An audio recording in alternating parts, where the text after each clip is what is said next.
Broadcasting from Orchard Park, New York, and Boca Raton, Florida, it's the Freight 360 podcast. From freight broker sales tips to sports talk, this podcast is all about helping you grow as a freight broker.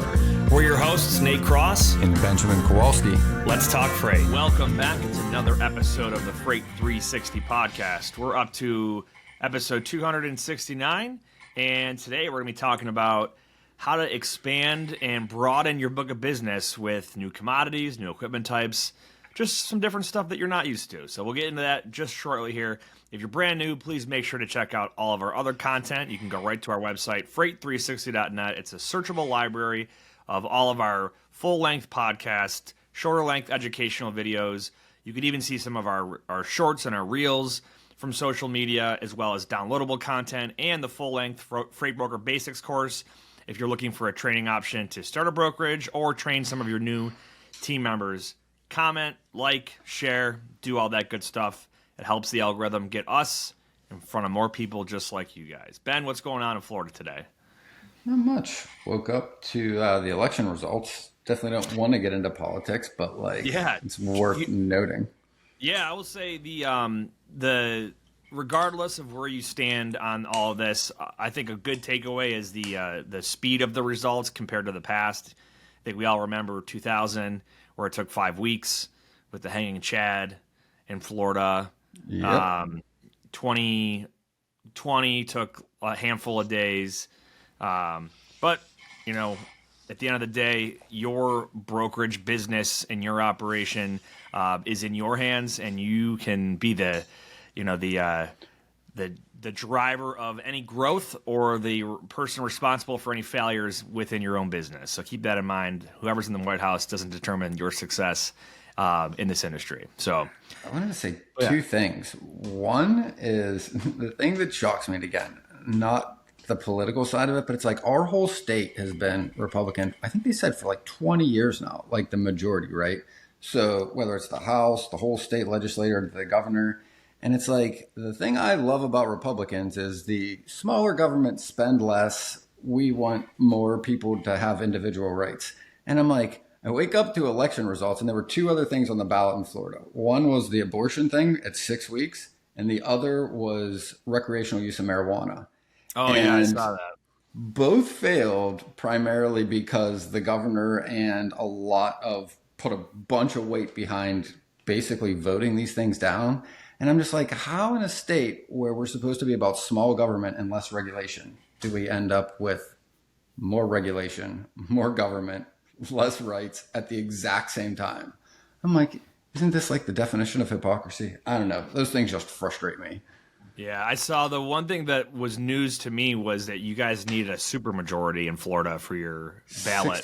60%, because they ratcheted that up. Like, they made it harder to pass any of these, and they're supposed to do it again before the next election to make it even less likely for these things to pass. And they were like 58% of people voted for both of those things, but they fell 2% short of what they needed to pass it. And it's just like, I don't know. Yeah. The political commercials are just ridiculous in the whole scenario. Like, I tried to not pay attention. Living in New York, we didn't get a whole lot of the ads because it's pretty much one-sided. I can only imagine what it was like. But hey, this is what we have elections for. There'll be another election literally every year. So, well, we'll get into some other news and then some sports. Make sure you guys are subscribed to our newsletter. It goes out every Tuesday and Thursday. We sent out some stuff so we're recording on Wednesday right now. So Tuesdays came out. Biggest thing freight related, Christmas tree season for shipping has already kicked off. I know we were just thinking about summer and then Halloween. Before you know it, you're going to see Christmas trees going up everywhere. So if you're in that space, it's too late to start prospecting. You should have already started that, like we have talked about in the past. You want to get ahead of these seasonal commodities, but Christmas tree season is picking up, and So if you missed the ball on that one or missed the train on that one, look ahead a few months to the next seasonal commodities that should be rolling out in the beginning of the year, and start making those phone calls now. Canadian port lockout, you tracking this at all? I did not see anything about that. So I'll read this from our newsletter, but As tensions rise, dock employers in British Columbia have announced a lockout of union workers set to begin today. That was, I believe, yesterday, at Vancouver and Prince Rupert ports, the busiest and third busiest in Canada. The British Columbia Marine Employers Association decided to lock out 734 persons and other local 514 members after the union issued a 72-hour strike notice on October 31st. I won't read the rest of it, but it seems like the ports in North America in general have kind of been like the hot topic for disruption in the last handful of months. It could pretty be. wild. And it might be just the way the contracts fell. They kind of fall into the same year and they're just up at the same time. Well, the other thing, too, related to the election that Craig Fuller put out that was on Freight Caviar this morning, I read, is that like there's expected to be, an increase in business being pulled through ahead of anticipated tariffs. So apparently lots of companies kind of projected that, and I think a lot of retailers and manufacturers did as well, even, just kind of bracing for impact. Here's the irony. The irony is anytime you impose a tariff on any other country, it does what to the price of that good? Doesn't go down, it goes up. So when everybody's yelling about inflation and things being more expensive and you win, and then the first thing everyone talks about is adding taxes to goods from other countries, like that doesn't make things cheaper either. Yeah, I think the science behind it, if you like, I guess the political science behind it is it's trying to emphasize domestic manufacturing. Correct. Right? That's kind of like the goal of what they're trying. But when you understand, you kind of think, the reason those things went to other countries was because the cost of labor was too high to create a product that people were affording to buy. So when you force them back in the other direction, it also makes costs go up in both scenarios. That's the only way that it works out is if you can reduce regulation and a lot of the red tape domestically that would then, I guess help in a lot of that stuff. So I saw I forget which podcast it was, but it was about the environmental like basically for any project, if you're building something, all the environmental recs that have to get done beforehand. And basically it was definitely an opinion based thing that they were talking about, but it was like these environmental regulation folks, they're basically slowing down the process to do any projects in the U.S. and they're like profiting heavily on it because all of the fees that go into it, all of the money you got to pay to these experts and attorneys that know how to weave their way through it. So at the end of the day, you're still spending all this money and slowing down the process. So who knows? Elon Musk had a really good point on that. Like the one thing that he was saying is he's like, one of the rockets they built, he was like, we built a rocket ship from scratch in 6 months less than it took to approve it to fly it. He's like, it should not take longer to push the paper to get the approval for a launch than it does to build a rocket from scratch that has never been built. And I'm like, for sure. I mean, there's no ability in our government to repeal any of the regulations once they're in there. There's literally not even a process to like roll back things that they've put in place. They just keep adding to it. Yep. One last quote from our newsletter, and this comes from Craig Fuller again. This was pre-election. He said, was it the enormous impact on logistics with an election or an administration, noting that 32% of the U.S. economy is tied to logistics-dependent industries. So, again, just because of someone was elected or someone wasn't elected doesn't mean that things are going to go the way they said they were. So make sure that you guys are doing the things we teach, right? Making the connections, making the phone calls, making all the follow-up, learning new stuff. And we're going to talk just about that today as well. Yep. Sports, real quick. Steelers, you guys had a bye week, right? Yep. Watched the Bills game this weekend. The Bills, this is what blew my mind. And I for a hot minute, I was like, the Bills are going to lose. It's against Miami. Spoiler alert, they won. And they continue to basically hold Miami hostage as far as head-to-head contests since Josh Allen has entered the league a number of years ago. but it came down to a game-winning field goal, and the Bills' place kicker Tyler Bass, who had missed an extra point that yards. game, and doinked one in. So his foot and his leg were a little unpredictable on Sunday, but had a franchise record 61-yard kick to win the game for Buffalo. So go Bills! Excited to see that. They're looking good right now. Got the Colts coming up, and then Chiefs, and then the Niners. So interesting few weeks coming up here. I know I'd like the Formula One. I've been kind of interested in like checking out some of the news on it, and there was this race in Sao Paulo last weekend that pretty much rained the entire time, and you had like dudes crashing left and right. But the winner, Max Verstappen, started in 17th place and he won. So he's like basically fourth from the back and had a miraculous win. So any of you F1 fans out there, the apparent heir to the throne, Max Verstappen, looks like he's one step closer to another season as the champion. Trade deadlines in the NFL. A lot of moves that was earlier this week.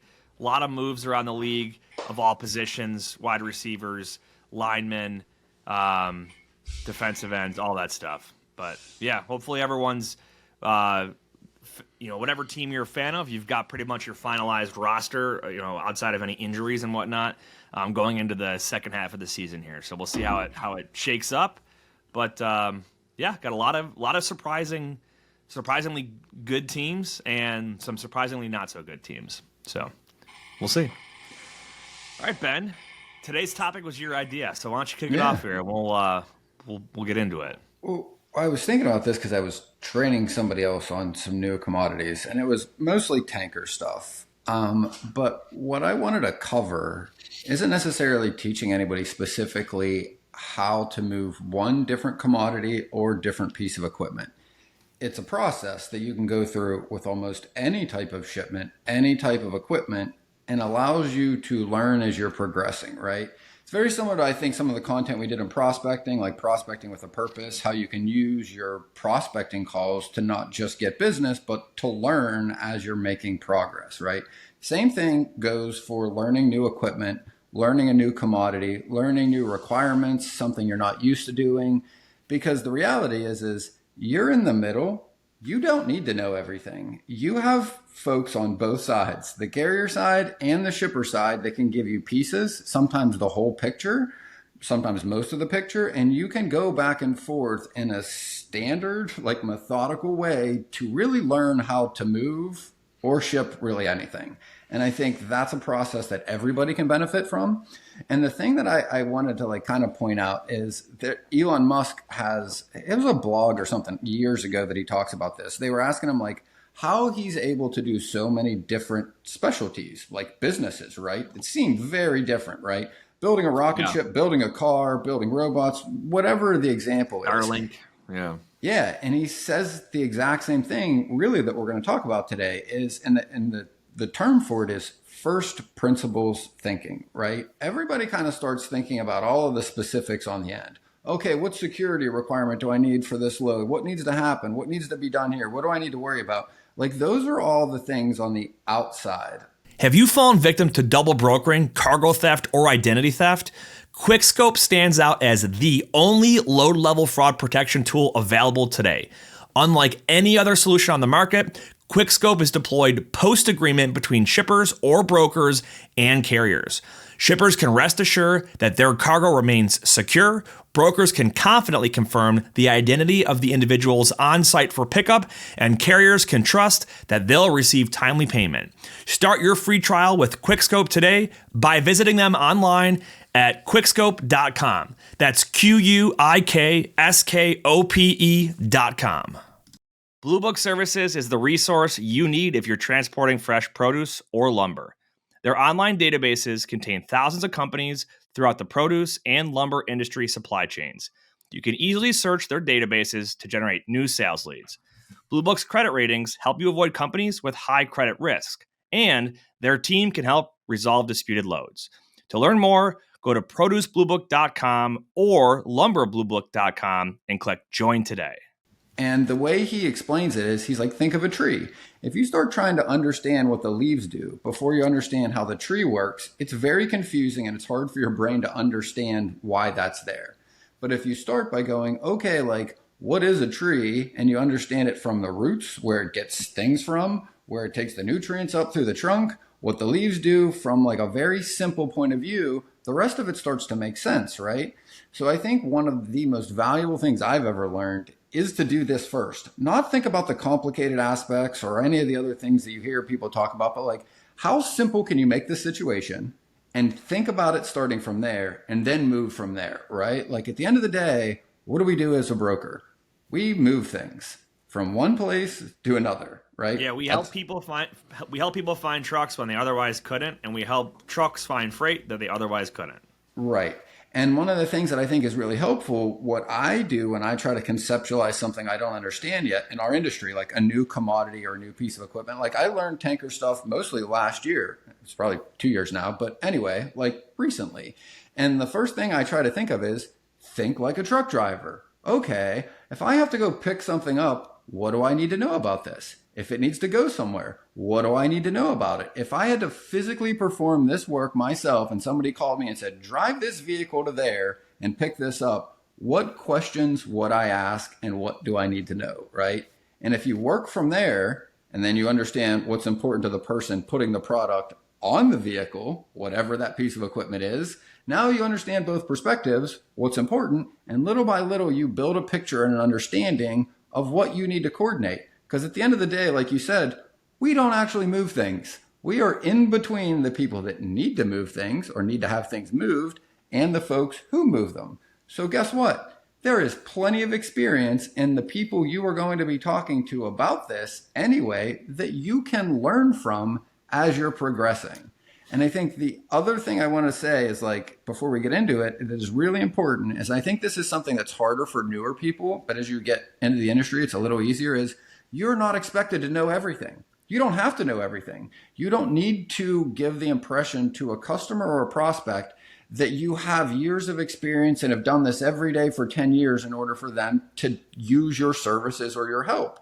In fact, sometimes it's far more beneficial to that relationship to ask questions and to let them know that you want to make sure you understand their needs. Because now they hear you listening, they know you care, and you end up with a better relationship anyway than going in, telling somebody you know how to do all of it, then trying to figure it out later, making a mistake. Now they're never going to use you again, right? Yeah, so two things I want to hit on there is, if you think about at our core function, the strengths of a good freight broker is not always, oh, I've got a great truck or a great price or whatever. It's we're effective communicators, we have a problem-solving mentality, and we can give prompt responses and updates, right? Those are, and that's not all-encompassing, but those three tenets right there are like fundamental building blocks of a effective freight broker. So to kind of like set a stage here, you get a lot of people that are intimidated to try and move into a new commodity because they're like, well, I don't even know the first thing about that, and I don't want to sound stupid. Mm-hmm. And the thing is, like, well, even if let's say you're an expert in heavy haul, right? And you know all the permits and the weights and the equipment types and all that. Well, when you talk to a new shipper in heavy haul, you don't know exactly what they're moving or what the size is or where it's going or what's most important. Is it going to be the delivery date and time? Is it going to be the communication? Is it the price? You don't know any of that stuff necessarily. So you don't know the need, whether you're right? an expert in a certain field or you're not, you're going to need to ask questions and be an effective communicator, have prompt responses, and have a problem-solving mentality. So and the thing, I wanted to point out what you just said, right, too, right? Because the two things I think people miss. What is communication? Communication only takes place when both people are understanding and learning what the other person needs. That is communication. It's not talking and then waiting for someone to stop talking and then talking. That's not communication.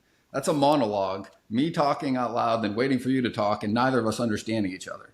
Communication, to your point, what makes a good broker is understanding and asking questions. What is important to this prospect or this customer or this shipper?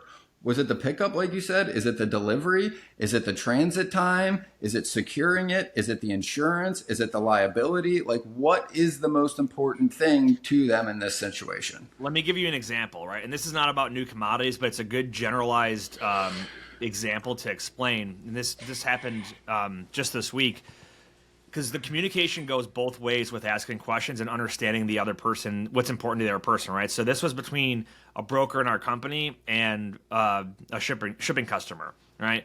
So what was important to us was we needed to have verification from the shipper that the correct carrier showed up. So that was, hey, can you provide to us a BOL that you produce that has the carrier's name on it that you have verified when they get loaded, right? And that's important to us because, and we explain to them, this is fraud prevention. We want to make sure that your freight is not going to be double brokered or taken hostage. We've properly vetted the correct carrier, all right? So now they understand what's important to us, and we have to understand what's important to them.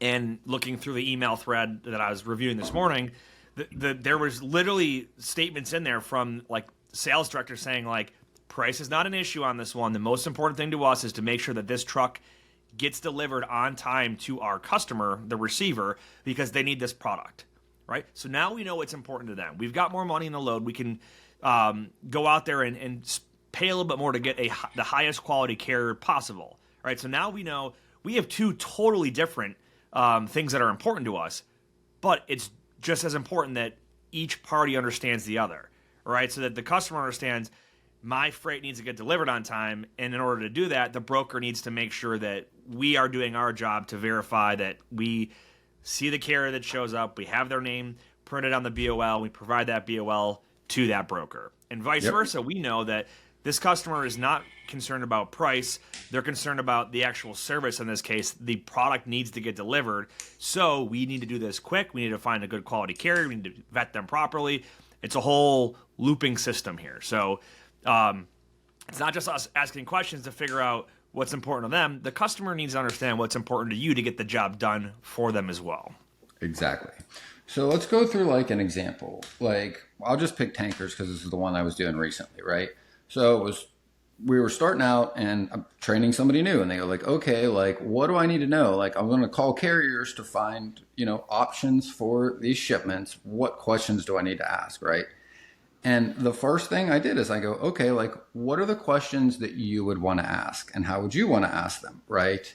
And the first are like, okay, like what are the requirements, right? It's a great question to start with. And just asking somebody, hey, let me ask you this. Like, hey, if you want me to take a look at this load, you need some help or you need some capacity, what are your requirements? And you can use this for any equipment type, right?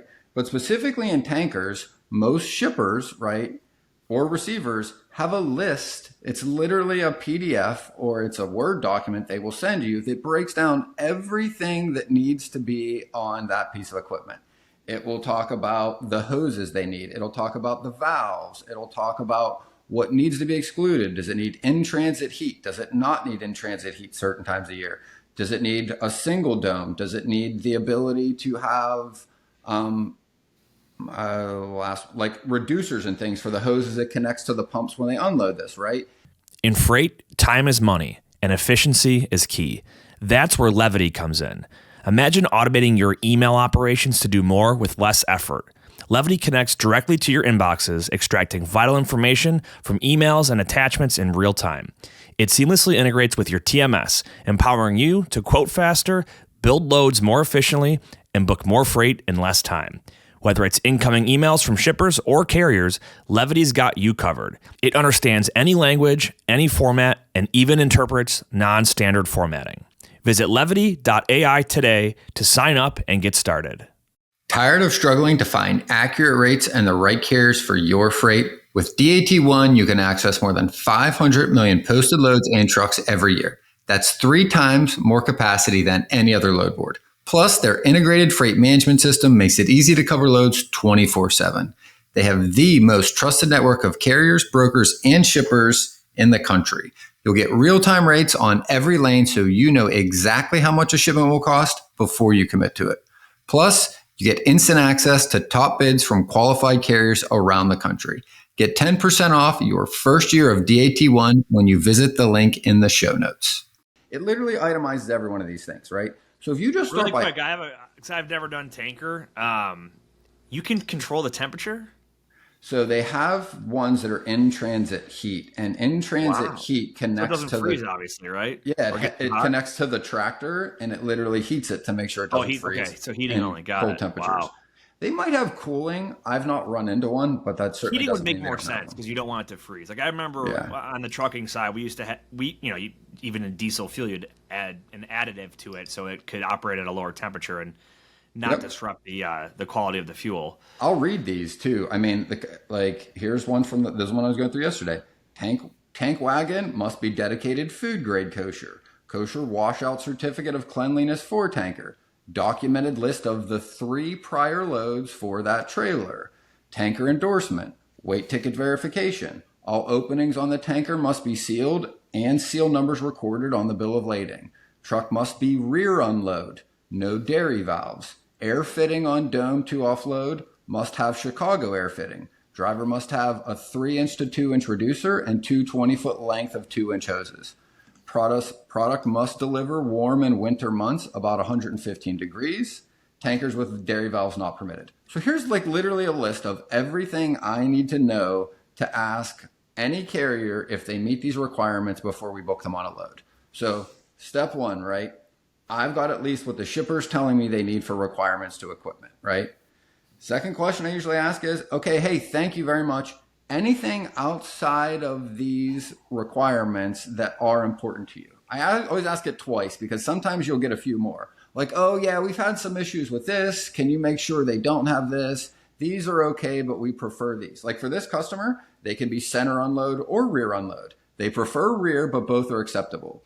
And that's another good question to ask, even in the reefer and van world. I can't tell you how many shippers are willing to load a reefer or a dry van. Now, that's not always better to be able to load a reefer for a dry van situation, but sometimes there's a reefer that really needs that load to get back to where they are. And if you can get them loaded with that product, you found an option that none of the other brokers working with that shipper were even looking for because they just didn't ask that question. Is there anything else that I need to know or anything else you can load just so I understand what's important and what isn't, right? Yep. Point A, right? So you got a basic understanding of what's important to them. Well, now the second step is when you call through carriers, right, to find options, like you go through these requirements, but I always ask the carriers too, hey, what do you need to know about a shipper? Is there any information that you require? What information would you like to have before you can quote the shipment or even think about running it for me? And for tanker, this is why this is a good example I wanted to go through. So in tanker loads, every single commodity that is a liquid that goes inside a tanker has what's called an SDS. That is a safety data sheet. And a safety data sheet just looks like the label on the back of any chemical. It tells you whether it's hazmat or not. It tells you MSDS, right? Material SDS. Safety data sheet. Is that so? Yeah, exactly. Material safety data sheet. And they're called SDSs at least in the tanker world, but it literally just breaks it down and goes, is this hazmat or not? It gives you the cleanup precautions. It tells you whether or not if there's a spill, if you need a respirator, can you breathe this? Can you not breathe it? If you get it on your skin, what to do with it? If it gets in your eyes. It just breaks down literally everything you need to know. And again, if you got a bottle of rubbing alcohol in your house and you look at the back, it's pretty similar to that, but it's like a 2 or 3 page PDF. Now, clearly when you get very to toxic chemicals that are very hazmat, this is very important. This relates to insurance. It relates to a driver's certification or experience running that type of commodity, but it has everything you need there, right? Every question that carrier probably needs is on that SDS. So the carrier then goes, hey, I'd like to take a look at the SDS for this shipment. Want to make sure we're good with it. Want to make sure we're good with our insurance and make sure everything's fine. Okay, great. And then the last question I always ask is, hey, can you tell me some of the specs on the equipment you'd be running? What can it hold, weights, anything I need to know that I can ask the shipper to just make sure we prevent an issue. The last thing I want is to book you on the load, you to get there, and then them to say, oh, we can't do this, right? So then whatever that list of questions is I get from the carrier, write those down, call back the shipper. get these questions answered, right? Hey, Ben, you know what Literally, this sounds like? Effective communication. yeah, exactly. Asking questions and listening to understand. Then I mean, the other important thing that I don't think as many people do is like you should have some digital way to keep notes. I used to do paper. I still have paper. The problem with paper is you can't go back and find them later almost ever. Finding some note in a yellow notepad that I wrote 6 months ago in here is next to impossible. So even though I write stuff down on here as so they're talking to me, I just have a OneNote and I just put the date, the title of what I'm talking about, and I just write my notes. So like I have a list of like tanker requirements per shippers, per receivers, per carriers. I have a running list of questions I need to ask. So once I do this once, then twice, okay, I have it for the next load to go back and review the next time it comes up. But the second thing is once I get another commodity or something else I haven't seen, I add it to that list because I'm never going to remember all these things. Like I'm pretty realistic that I can't remember every one of these points from every one of these situations. But little by little, you build your own notes, which is really just kind of outsourcing your memory so you can look at it if you don't get another one of these loads for a month, maybe a year, who knows. But like you did the work once, don't just let it evaporate because you're not doing it often. Write it down so you can go back and not have to do those things again. Think about, I mean, we talked about Christmas trees at the beginning of this episode in the news. Think about seasonal commodities that literally half a year or more might go Yes. by between seasons. You're definitely not going to remember every detail. So I know it's more of a side note, but No, it's yeah, a good one, though. notes and then reiterating those notes back to your customer to verify that, hey, is this all still the same? Is there any changes to these previous requirements? So yeah, and I think Well, I want to, unless you got something else, I wanted to add in here. no, good. So, talking about getting into different commodities, and again, it's not just about tanker or anything else, but oftentimes I'll come across folks that they only know a certain type of commodity or a certain niche in the market because that's what they were taught. Maybe they worked for a single guy or gal broker who only moved, potatoes, or they worked for a brokerage that only did produce or only did drive in or only did open deck. And they're like, well, that's all I know. That's all I'm going to ever do because I'm not an expert in anything else. The reality is if you just keep yourself trapped in that mindset, you're leaving opportunities on the table. And I was helping somebody with heavy haul a couple weeks ago, and they're like this, I got a referral, and this customer sounds great. Can you help me out? Can you get me in touch with someone who knows heavy haul so they can help me move it? And I'm like, let me talk through this with you because I'm pretty sure you can probably get the answers you're looking for by having a good conversation with the customer. And they're like, well, I don't want to sound dumb. And I'm like, well, no, you're not going to be dumb. You're doing your due diligence to ask the right questions. And when it comes down to equipment type and permits and weight limits and how things are balanced on a trailer so the axles all scale properly, I'm like, if you talk to a carrier who's an expert and their fleet is Yes. these specialized open deck trailers, I'm like, they're going to know the weight limits per axle. They're going to know the permits in each state. They're going to know Yep. how to get permits and what the costs are. I'm like, because that's what they do. Your job is not to be an expert in every single niche and every single equipment type and get every the single answer. lane. It's to be able to effectively communicate and ask questions to get answers for your customer. Because your customer is probably familiar with the fact that, yeah, there's going to be extra costs for permits, maybe for an escort vehicle, maybe for any other accessorial or additional thing that might come in there. But they don't necessarily know what it's going to cost today or what the requirement is today because that's not their job. Their job is to make sure their customer gets their freight, their delivery, or whatever Yes. that product is. It is your job to help them bridge the gap on the transportation procurement side of it, getting that truck, trying to get that price point in the right area, making sure you get a quality carrier that's going to deliver on time with the right equipment. So your job is to balance both sides of it. Like you said on the tanker part, that really translates over to just about any kind of commodity and any equipment type. Your customer is going to have things that they need to figure out about the carrier options, and the carrier is going to have things that they need to find out about the customer's requirements, right? You're figuring out requirements and capabilities and finding a way to match up those two so that the customer gets their goods delivered. And that again, comes down to effective communication, which is asking a lot of questions. You're not going to be dumb by over verifying, right? They always say trust but verify. Your customer's probably going to be like, wow, Ben was really thorough. Like I Exactly. feel like I'm in good hands because he really asked all the right questions and made sure that we dotted all of our I's and crossed all of our T's. Versus they're not going to be like, wow, he's so dumb. I can't believe he asked me if this had to be tarped and strapped and blah, blah, blah. It's like, no. So I think people get in their own head when they think, well, I don't know enough. Well, you've got to ask questions. And I think that's a really good point, right? Because even just think about any interaction you have with anybody else, right? The people that are the most curious, that ask the most questions, you likely have a better perception of them and how much they care, right? Because they're asking for a reason, right? So when you're answering it, they're not telling you they care. They're showing you they care, which is why you believe it, right? Somebody just goes, oh yeah, I could do that. I know how to do that. I've done this a bunch of times. Like, okay, maybe I believe you. Maybe I don't, but I don't have any evidence of whether or not you can or not, right? But when you ask me, at the very least, I know you care enough to look at these details, which is a pretty good assumption. You'll pay attention to them when you move my freight. If you just tell me you know how to do it, that's not any different than when anybody says that does or doesn't know it, right? You're showing them, which is why it's so valuable. Yeah, so I want to add a caveat in here too, because, and we talked about this very briefly. Ooh, I got some flickering lights here. Spooky. Well, if my power goes out, we'll have to pause and get back into it. But anyway, I'll continue on here. Yep. All right, now that we've handled the technical difficulties on my end, I want to add a caveat in here. There is definitely a fine line, and we briefly talked about this offline before recording today, but there's a fine line between being afraid to get into a new commodity and then getting in over your head with something that's way above your skill level. So let's say, for example, you started off and only doing, dry goods and, 53-foot dry vans, right? There's very little risk on it. It's not temperature controlled. There's not a high risk of claims. Probably not a great idea to hop right into heavy haul, oversized, overweight, hazmat, high value freight on your next load, right? There's a gradual progression to expand your expertise and your knowledge to get to a level of comfort. So that might look something like, all right, I know dry van, and my goal is I want to get into the heavy haul space.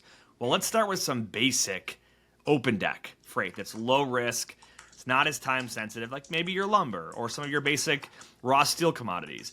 And then you might move into more specialized equipment types that involve your step decks or your RGNs or your double drops. Any of your open decks that are not just your basic flatbed. And then maybe you move into some where it's a higher dollar value and you're dealing with some of the insurance requirements. How do you get an all-risk policy? And how do you verify maybe it's a commodity that might be oftentimes excluded if it's in the reefer space. And then maybe you get into it's also heavy haul or oversized or whatever the case might be. And eventually over time, and this isn't overnight, this could take you years or a bunch of months before you get those muscles up in your expertise and comfort level to where now I'm not just dealing with basic, cheap dry van freight that most brokers start off with. Now I've kind of embedded myself into a niche and become an expert into a very specific corner of the market. So that is the caveat I want to add in is, don't be afraid to learn something new, but have a gradual progression towards whatever that thing might be. Does that make sense? It does make perfect sense. You don't need to get all the way there, but you can make it step by step to get there, right? Like That's the ultimate goal. You don't need to know everything day one. You can go back and forth and ask more questions. So let me ask you about, your experience in the last couple of years with Tanker, right? I remember talking to you at one point when it was completely brand new to you. And Yes. I'm like about a month later, we had another conversation about it, and the way you were rattling stuff off, I was like my head was exploding. I was like, he is way over my head. But you started to learn over that first month the different types of trailers that were out there for tankers, some of the different requirements. You started talking about, washouts and kosher and all this stuff. So can you talk a little bit through what it was like for you to learn something totally new, maybe some of the struggles, some of the things, how you progressed through all that? What did that look like? Well, and to be honest, that's why I like this industry, is because there's always something novel, new to learn, which means it never gets stale and boring. And that's just kind of like my personality. Like I like learning new things because it keeps me engaged and interested. So I don't want to say struggled, but definitely frustrated. But that's one of the reasons why I do the habit of keeping notes for myself, because I would spend sometimes hours every day talking with owners of trucking companies, asking lots of questions. hey, what do I need to know? What's important? What issues have you had with any shippers or receivers? What do you guys look for? What's some of the pain in the ass things you guys deal with or your drivers complain about?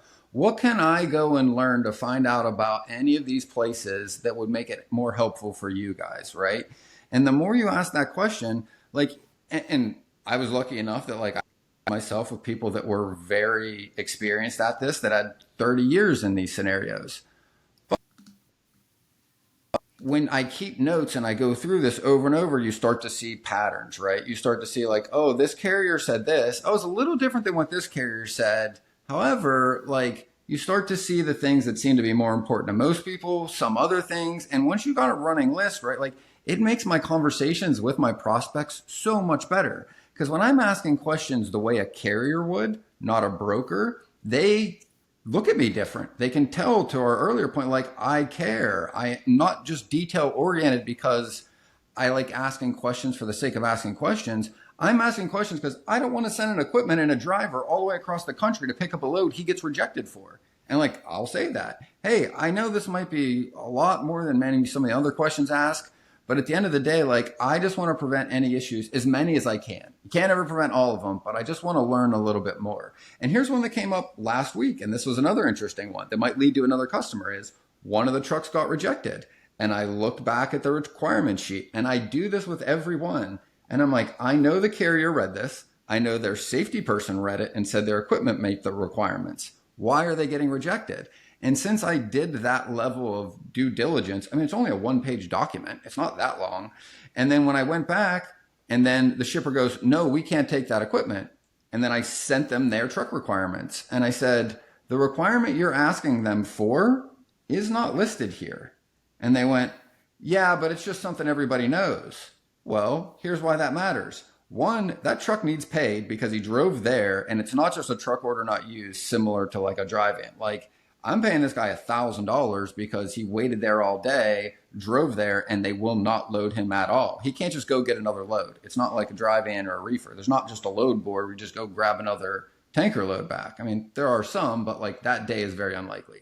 Yep. So when I was able to send these details back to that facility, and by the way, that wasn't my customer. My customer was buying product from them.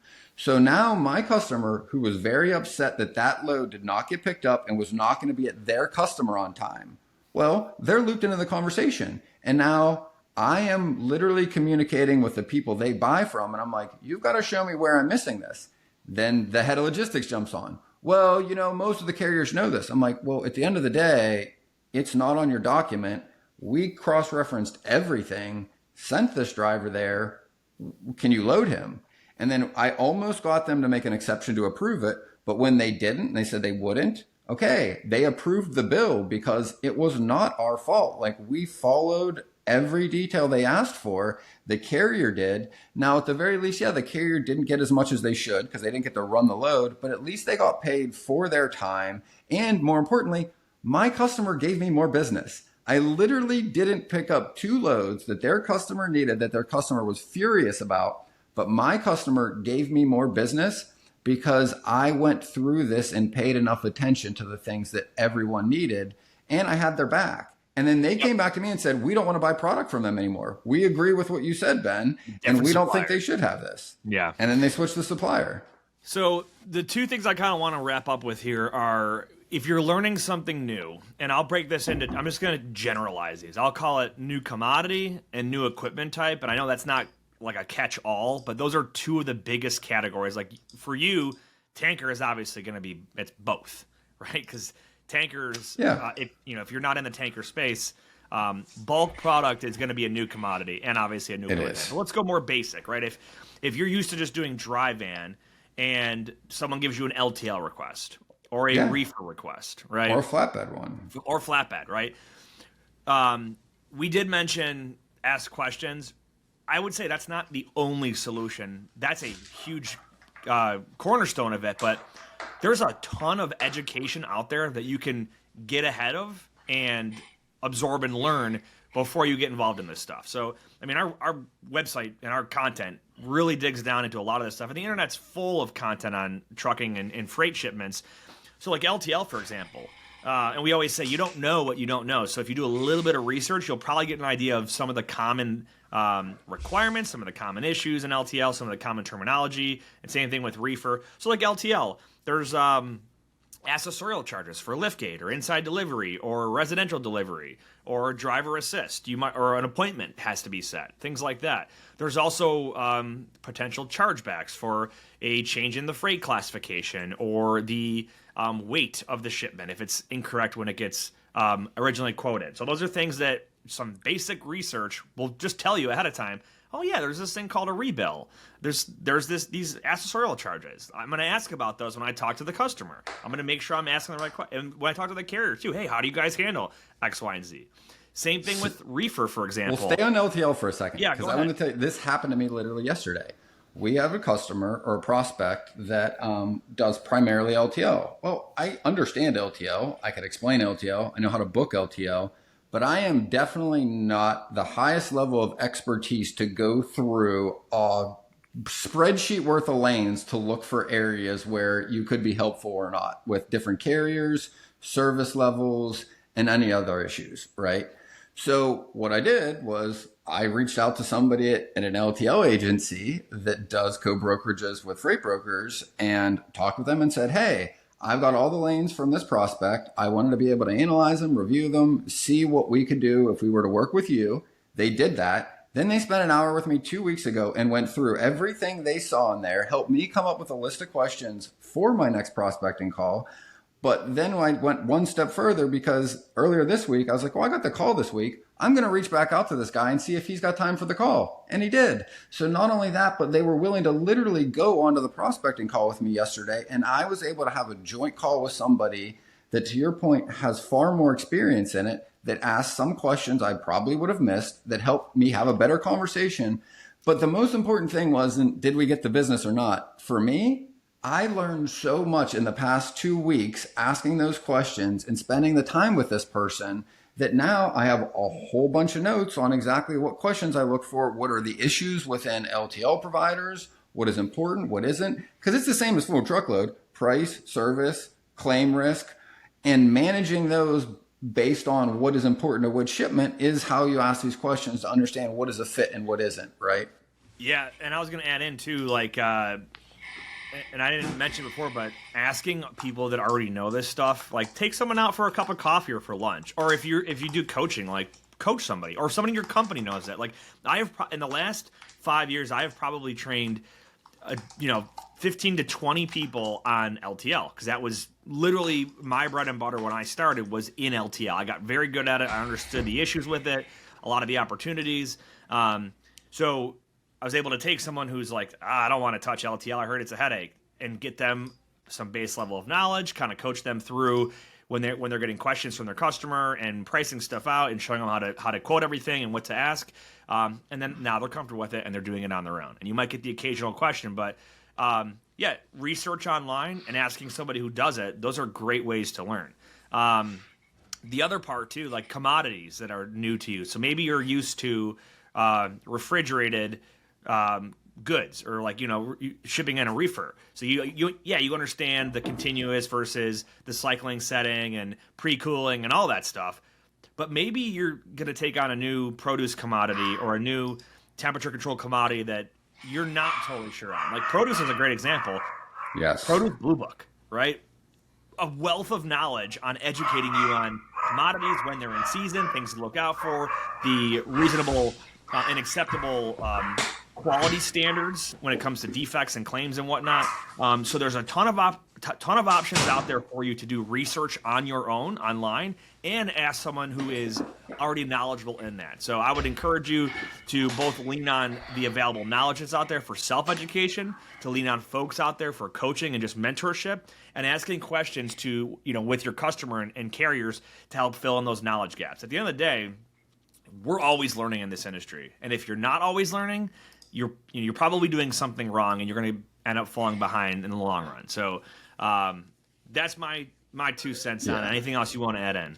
on The this. the only thing I would add is like, I've gone through this exact same process with everything I've learned. Even when I was at like TQL and we had an ops department and people to ask, like I would still ask as a third point of view, to your point. Anybody that has experience, I would still make the phone call and ask and take those notes. But I learned far more from the carriers and the customers than I ever did from the other person. Because one, like they were talking about it in a different way, because like the carriers wanted the business and it was important because like if they're going to run it, they're going to be more detail oriented than somebody that's just telling you what you should pay attention to. And the shipper cares a lot because they don't want to waste their time and reject trucks and have missed pickups and things. So like whether I was doing very heavy haul, over dimensional, oversized stuff, that's how I learned permits, pilot cars, what states have what, where you need what. It was literally talking to carriers and going through different bids with them and understanding that. Whether if it was flatbeds, before I learned how to ship pipe, my shipper was the one that told me the difference between pipe stakes, headache racks, loading a pyramid, all the like stringing pipe into an oil field. All of that information came from my customer. And then I talked with the carriers to verify and went back and forth. Drayage. I learned all of drayage and everything I needed to understand to work with like the major shipping lines from them. I asked them what was important, what were their protocols, what were the issues they ran into, what did they want me to be aware of. They are more than willing to tell you everything they've learned so you can help them better. Then you do the same thing back and forth, right? It really doesn't matter what scenario you're looking at getting into. You can use prospecting to learn more about it at first. And then you can go back and forth with the carriers to verify back and forth information until you get a better perspective of what it takes to ship the load. Now, again, you're not going to prevent every problem. And I think that's the biggest thing I also learned. Planning is fantastic and it is absolutely necessary and it will eliminate 99 out of 100 issues, but you'll never get rid of the 1%. Things are still going to go wrong and that's okay.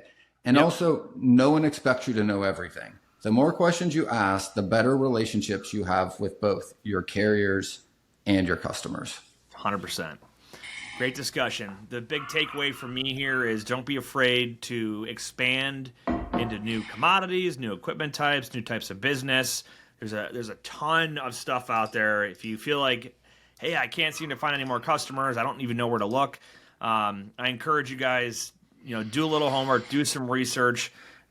We've said it a ton of times, 70% of all the stuff we used every day was at some point in time transported on a truck. So just look around you, think about those different commodities. Where are they coming from? How are they getting there?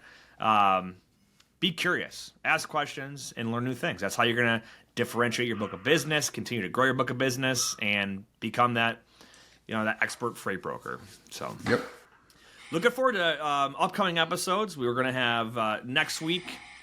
We're going to have an agent-focused conversation with Matt Perkins, who's been on with us before. So if you are looking to bring on agents, you have agents, or maybe you are an agent, we'll just talk about some of the general considerations there. We'll tell some stories. And later this month, or I guess the following week, Genlogs, man, that one's going to be a good one too. So some emerging technology. So stay tuned for some upcoming good podcast episodes. Any final thoughts, Ben? Whether you believe you can or believe you can't, you're right. And until next time, go Bills. That wraps up this episode of Freight 360. Check out the show notes for links to anything that we've referenced on this episode. And make sure to visit us online at freight360.net to see our entire library of episodes, videos, blogs, and more. And make sure to check us out on Facebook and subscribe to our YouTube channel for daily and weekly tips and content. And if you'd like your question answered on the show, fill out the Contact Us form on our site, and we'll see you next week.